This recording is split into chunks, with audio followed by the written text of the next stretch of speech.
What's up, Mavletic lovers and listeners, and welcome back to Maverick Postgame.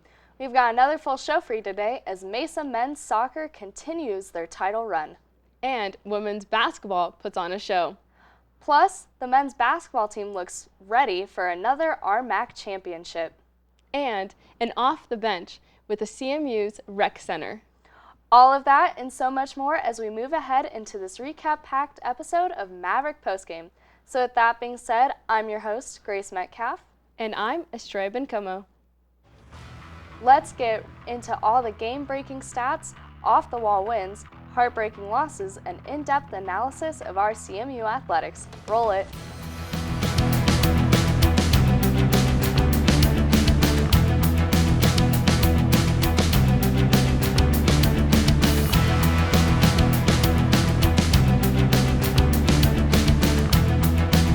Hello everyone, once again, I'm Estrella. And I am Grace Metcalf. Let's hop right in and take a look at all the Mavtastic action that took place this week here at CMU. After winning the RMAC title, CMU men's soccer team now works towards an NCAA title after winning the first round against CSU Pueblo. Mesa took on Colorado School of Mines in round 2. The teams battled to a draw, going scoreless for 110 minutes, leading to a shootout. It was a defensive battle from the opening whistle as each team worked to get in scoring position. Mines did manage to put on 10 shots, 2 of which landed between the posts late in the first half. The second period saw a lot more pressure from the Maverick offense as they created a few good looks on goal. Perez rocketed late in the second that was chipped over by Brian Doherty to preserve the 0-0 score. It was not new territory for these teams as they headed into overtime for the second time this season. Mines took 4 shots to the Mavs 2, none of which found the back of the net. David Peters had a 1v1 early in the second overtime period. Doherty charging out and deflecting the shot, denying what could have been the golden goal. In the opposite goal, Durant collected a save as time trickled down to set up the shootout. After multiple series of going back and forth, Colton Schaefer finally chipped one in the top left corner to give Colorado Mesa the 2-1 edge. Connor Van Laveren then made his shot to even the score, after the Mavericks' third attempt was stopped. Enter Ethan Anderson, who confidently put in the team's third goal to go up yet again. With just one more Mines player to go, Durant would need the save in order to give the Mavs the ultimate decision. He did just that, sprawling to his left just as he had done in his 2 prior saves, securing the team's 3-2 shootout decision. As a team, the Ore Diggers finished with a 26-15 shot advantage, led by George Marchant with 5. The Mavericks took 15 shots on the night, placing 2 more strikes on goal than the opposition. Colton Schaefer and Gabriel Perez each took 4 shots to lead the team. 3 of the Mavs' shots on goal were off the boot of Perez. Connor Durant came away with 3 saves throughout the 110 minutes of play, but the redshirt junior was solid defending the net during the shootout to turning away 3 of the Ore Diggers' attempts. The team will travel to Cal State, LA on December 2nd to face the Golden Eagles, who defeated CSU Pueblo in the other matchup to advance. After their explosive 99-33 home opening win last week over SAGU American Indian, CMU's women's basketball continued their hot streak this week against Montana Western. CMU dismantled Montana in a Thanksgiving Classic with a final score of 75-63. Head coach Taylor Wagner moved to 18-0 in the Holiday Inn Thanksgiving Classic and has the Mavericks at 5-0 for the first time since 2017. Mariah Martin led 4 Mavericks in double figures with 23 points on 9 of 18, shooting from the field. The Sandy, Utah natives made 2 threes and was a perfect 3 for 3 from the line. She added 6 rebounds, 6 assists, and had 2 steals. Daniela Turner recorded her second career and second double-double of the season with 15 points and a career high of 12 rebounds. She was 7 for 14 from the field and added 3 assists and 2 steals. Kelsey Simons finished with 11, while Savannah Domgard had 15 on 4 for 4 shooting from beyond the arc. The starting lineup scored 69 of the team's points. As a team, hits at a 45% from the field and 32% from the three. They were at 87% from the free throw line and collected 41 total rebounds with a 10 turnover. Now 5-1 on the season, the Mavericks will open up their Rocky Mountain Athletic Conference play next weekend in Denver. They will take on the MSU Denver Roadrunners on Saturday afternoon before a Sunday tilt with Colorado Christian. Men's basketball continued to roll, securing their 4th straight win against Our Lady of the Lake last week in a score of 94-56. Trevor Baskin put together his 2nd straight double-double behind a 20-point, 10-point rebound performance.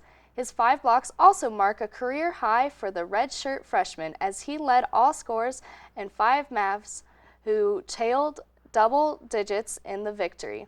Colorado Mesa drew first blood on a 3-pointer from Johnson, but it would be a back-and-forth affair through 12 minutes of play before the Mavs sparked a 15-0 run to take a 30-19 lead. It would go up by as many as 17 going into the break with a 14-point lead. The Mavs shot an efficient 72.7% from the floor in the opening period, draining 4 from beyond the arc. It continued to be all CMU in the following half as they quickly built their lead into the 20s. The game was highlighted by a series of alley-oops on one end and blocked shots on the other. The Mavs outscored the Saints 51-27 in the second half, hitting over 50% of their shots. As a team, the Mavericks finished the night with a 61.7 clip from the floor and outboarded their opponent 41-25. The team also collected a season-high 9 blocks while dishing out 22 assists on offense. The team will turn around and play Simon Fraser Saturday night on day 2 of the Classic. SFU defeated Western Colorado in the midday game. 73-63 tip-off is scheduled for 7 p.m. We had the chance to catch up with one of the personal trainers at the CMU Recreational Center for this week's Mavericks postgame Off the Bench.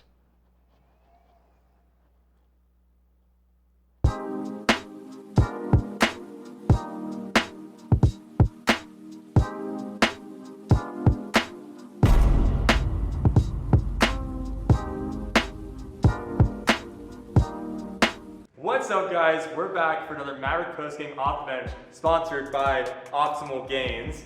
Today I've got Matt Edgkin, who you guys may know from Crossing the Line. He's a personal trainer here at CMU. Matt, what are we going to be doing today? Justin, we've got a high-intensity, full-body workout for you today. I've heard big things about your fitness level, so we're going to put that to the challenge. Oh, well, I can't wait to see how it goes. Be sure to stay tuned. All right, Justin, workout number 1. We're going to get the triceps going here, all right? So we're going to start off in the standing plank position. You bend your arms to about 45-degree angle, and then you're going to take both knees off the ground, lower down to the ground, and back up. Trying to isolate the triceps here. All right, Justin, we're going to the lower body here. It's a little bit complex, but I think you can do it. All right, so we're going to start up like this, lower down to a squat, roll down on your back, legs go up, and then back up into a low squat, jump up, tuck jump, knees go to your chest. All right, Justin, we're going to the abs next, okay? What we got now is a side plank variation, all right? So how it's gonna work, you're gonna be in a straight arm side plank, then you're gonna bring your knee in towards your elbow, and you're gonna hold it there, extend back out, come back in, and back out. Don't let the hip drop, stay straight, keep your core tight. All right, Matt, what's next?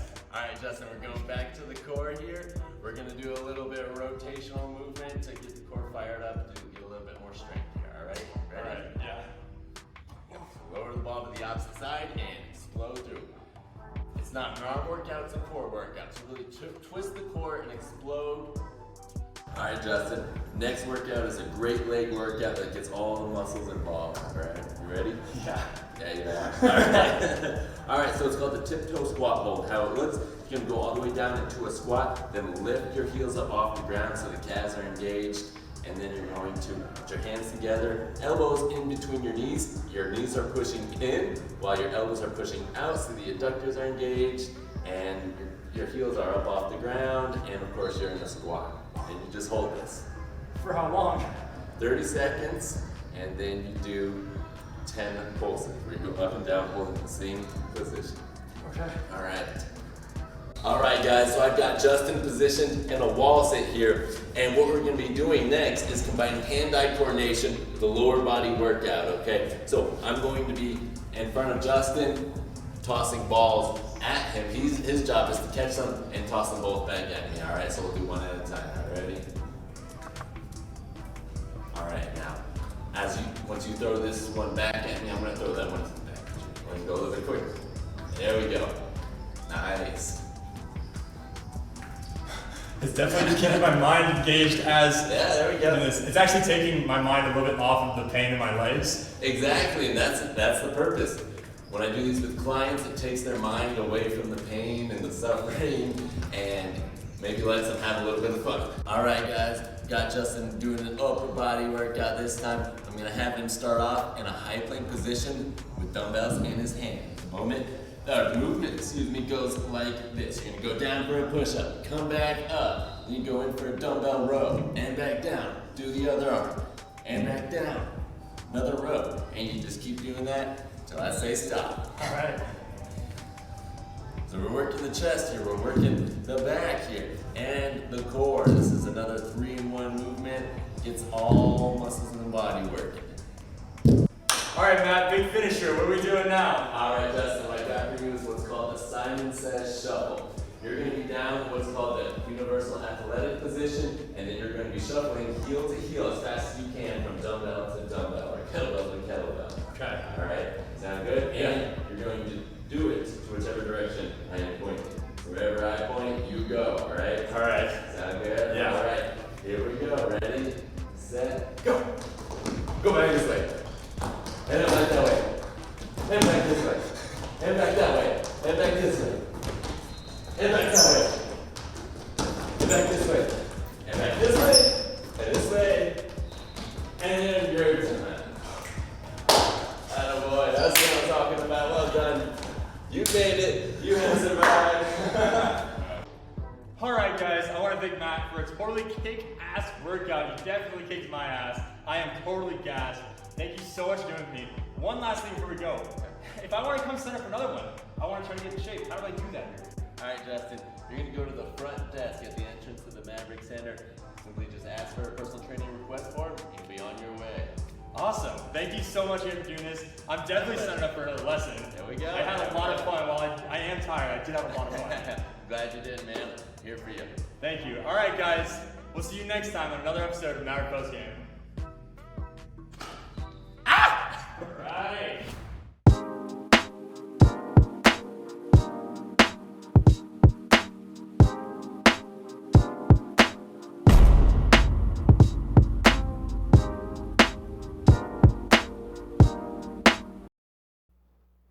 Now that we have recapped some of the games, it's time to announce our Maverick of the Week. Our Maverick of the Week goes to men's swim dive team athlete Tanner Bilston. Bilston, a native of Alaska, won all 3 men's diving events with NCAA championship qualifying scores to help lead the Mavericks men, who won all 22 events throughout the 4 days of competition.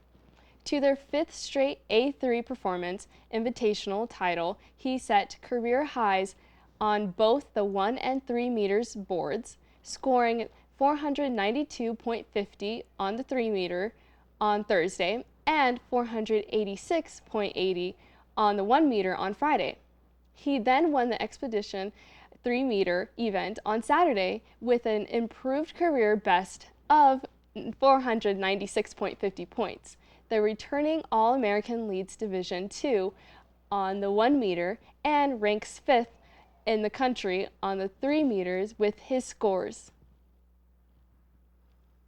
Congratulations, Tanner, for your outstanding performance. You are our Maverick of the Week. All right, after recapping the games this week, it is time for our closing thoughts. My closing thoughts are on how CMU has never won a Division II title, and the men's soccer team is approaching that level. They are now on their 3rd round of the playoffs, which means that they have entered into the Sweet 16, and who knows, a month from now, CMU may have their first NCAA Division II championship team. That would be such a crazy accomplishment and such a cool thing to witness. My closing thoughts on how both men and women's basketball teams are off to a strong start. It's not crazy to be thinking about another RMAC title on the way, and now potentially even more. I'm not trying to get too excited, but it's a fun thought to think that Mesa is ready to begin pressing towards national titles. It is definitely a fun thought to have. Now that we have wrapped up all the action from this week and given our closing thoughts, it is time to close the show. Thank you everyone so much for joining us this week on Maverick Postgame. I am your host, Grace Metcalf. And I'm Estrella. We'll check you next week on an all-new recap-packed episode of Maverick Postgame.